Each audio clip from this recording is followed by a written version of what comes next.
Dear students and parents, welcome to Dr. TCS Career Guide. Students and parents, సక్సెస్ఫుల్గా జనవరి session complete చేసినటువంటి అందరు students April session రాయబోతున్నారు.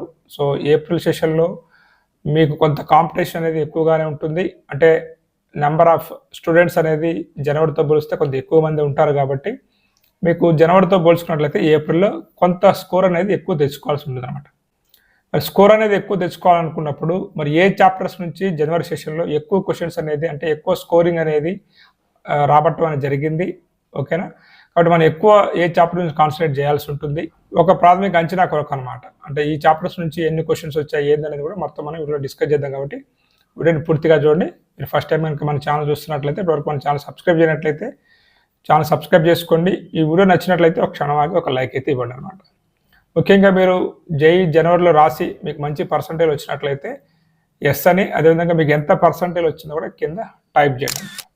ఇక మన వీడియోలోకి వెళ్ళే ముందు ఏదైతే ఈ వీడియో ఉందో ఈ వీడియో చేసే ముందు కూడా తత్వ academy, IIT JEE NEET academy Hyderabad అనమాట, వీరి సహకారంతో అంటే ఇక్కడ ఉన్నటువంటి మ్యాథ్స్, ఫిజిక్స్, కెమిస్ట్రీ ఫ్యాకల్టీతో డిస్కస్ చేసి సో వారు ఇచ్చినటువంటి ఇన్పుట్స్ ఆధారంగా సో ఏ సబ్జెక్ట్స్లో ఎంత స్కోర్ వచ్చింది ఏందనేది సో వీళ్ళు హెల్ప్ తీసుకొని వీడియో చేస్తున్నాను అనమాట. సో ఎవరైతే 10th క్లాస్ కంప్లీట్ అయిపోతున్న వాళ్ళు, ఒకవేళ మీరు ఏమైనా intermediate college, JEE, IIT, NEET academy చూస్తున్నట్లయితే ఇక్కడ మీరు చూసుకోవచ్చు.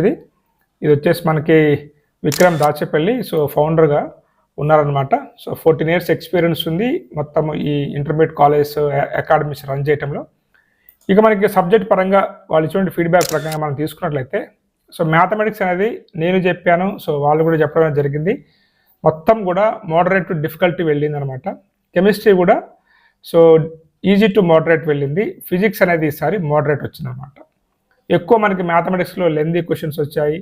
కొన్ని topics algebra, coordination, geometry and calculus ఇవి కూడా కొంచెం అక్కడ నుంచి కొంచెం టఫ్గా క్వశ్చన్స్ అనేవి రావడం జరిగింది.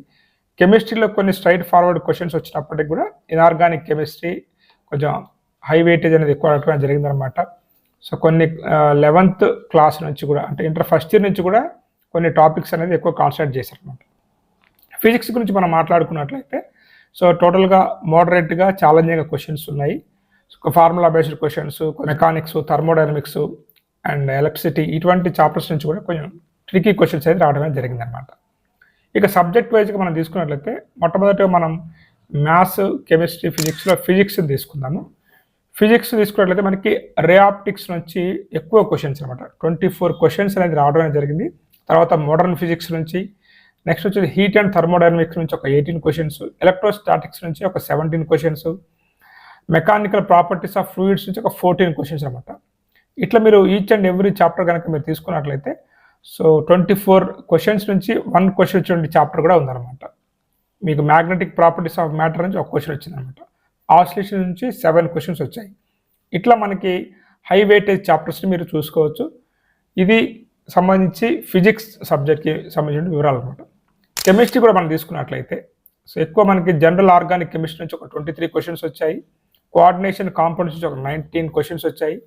థర్మోడైనమిక్స్ నుంచి ఒక 17 క్వశ్చన్స్, ఎలక్ట్రో కెమిస్ట్రీ నుంచి అండ్ బ్లాక్ ఎలిమెంట్స్ నుంచి ఒక 14, 13 అలా వచ్చాయన్నమాట. కెమికల్ బాండింగ్ నుంచి ఒక 13 క్వశ్చన్స్ వచ్చాయి. అంటే దాదాపు ఇక్కడ అన్ని చాప్టర్స్ని కూడా ఇంపార్టెన్స్ అన్ని ఒక ఆర్గానిక్ కెమిస్ట్రీ తప్ప మిగతా అన్నింటికి కూడా దాదాపు క్వశ్చన్స్ బాగానే అడిగాడు. అదేవిధంగా రిడాక్స్ అండ్ రియాక్షన్స్ నుంచి ఒక 5 క్వశ్చన్స్ ఇట్లా కెమిస్ట్రీ నుంచి ఉన్నాయన్నమాట. కాబట్టి ఈ చాప్టర్స్ని ఒకసారి మీరు చూసుకోండి. ముఖ్యంగా మ్యాథ్స్ కనుక తీసుకున్నట్లయితే సో మ్యాథ్స్లో మనకి 3 dimensional జామెట్రీ నుంచి 19 క్వశ్చన్స్, సీక్వెన్స్ అండ్ సిరీస్ నుంచి ఒక 16, ఫంక్షన్స్ నుంచి ఒక 14 క్వశ్చన్స్, సో డిఫరెన్షియల్ ఇంటిగ్రేషన్ నుంచి ఒక 13 క్వశ్చన్స్ అనమాట. ప్రాబిలిటీ నుంచి ఒక 13, అదేవిధంగా ఏరియా అండర్ కర్వ్స్ వచ్చేసి ఒక 12 క్వశ్చన్స్ అట్లా వచ్చినాయి. మ్యాట్రిసెస్ నుంచి కూడా ఒక 10 క్వశ్చన్స్ వచ్చాయి. పెరాబాల్ నుంచి కూడా ఒక 10 క్వశ్చన్స్ వచ్చాయి అనమాట. బేసిక్ ఆఫ్ మ్యాథమెటిక్స్ నుంచి ఒక క్వశ్చన్ వచ్చింది. ఇట్లా మీకు తీసుకున్నట్లయితే దాదాపు సర్కిల్స్ నుంచి ఒక 6 క్వశ్చన్స్, ఎలిప్స్ నుంచి ఒక 7 క్వశ్చన్స్, ఇట్లా మనకి డిఫరెంట్ చాప్టర్స్ నుంచి ఎన్ని క్వశ్చన్స్ వచ్చాయి ఏంటనేది ఇక్కడ మీకు క్లియర్ కట్గా కనబడతా ఉందన్నమాట. సో కాబట్టి ఈ చాప్టర్స్ ఎన్ని క్వశ్చన్స్ వచ్చాయి, ఎంత వెయిటేజ్ అనేది అంటే ఇక్కడ మీరు తెలుసుకోవాల్సింది ముఖ్యంగా ఏంటంటే ఇవి ఒకసారి కొంచెం గట్టిగా చూసుకున్నాను అనమాట. ఈసారి కూడా ఇట్లా రావచ్చని ఏం లేదు. దాదాపుగా ఈ చాప్టర్స్ని కొంచెం మనం ఎక్కువ చూసుకుంటే మంచిదనే ఉద్దేశంతో ఈ వివరాలు మీకు ఇస్తున్నాను. ఇక ఓవరాల్గా మీకు ఇంపార్టెంట్ చాప్టర్స్ కనుక ఒక మనం కన్క్లూజన్ పాయింట్ ఆఫ్ వ్యూలో కనుక మనం ఇచ్చినట్లయితే మ్యాథ్స్, ఫిజిక్స్, కెమిస్ట్రీ తీసుకున్నట్లయితే ఇక్కడ ఉన్నటువంటి కొన్ని చూడండి చాప్టర్స్ మీరు ఇక్కడ సెట్స్, రిలేషన్స్, ఫంక్షన్స్ ఒక 25, ఇది చాలా హై వెయిటేజ్ చాప్టర్స్ అనుకోవచ్చు. అదేవిధంగా మనకి ఫిజిక్స్లో తీసుకున్నట్లయితే ఎలక్ట్రోస్టాటిక్స్, కెపాసిటెన్స్ నుంచి ఒక 27 క్వశ్చన్స్ వచ్చాయి. Modern physics and semi conductors నుంచి కూడా ఒక 20 క్వశ్చన్స్. కెమిస్ట్రీ కూడా మీరు తీసుకున్నట్లయితే సో జీవోస్ నుంచి మనకి ఆర్గానిక్ కెమిస్ట్రీ 23 క్వశ్చన్స్ వచ్చాయి.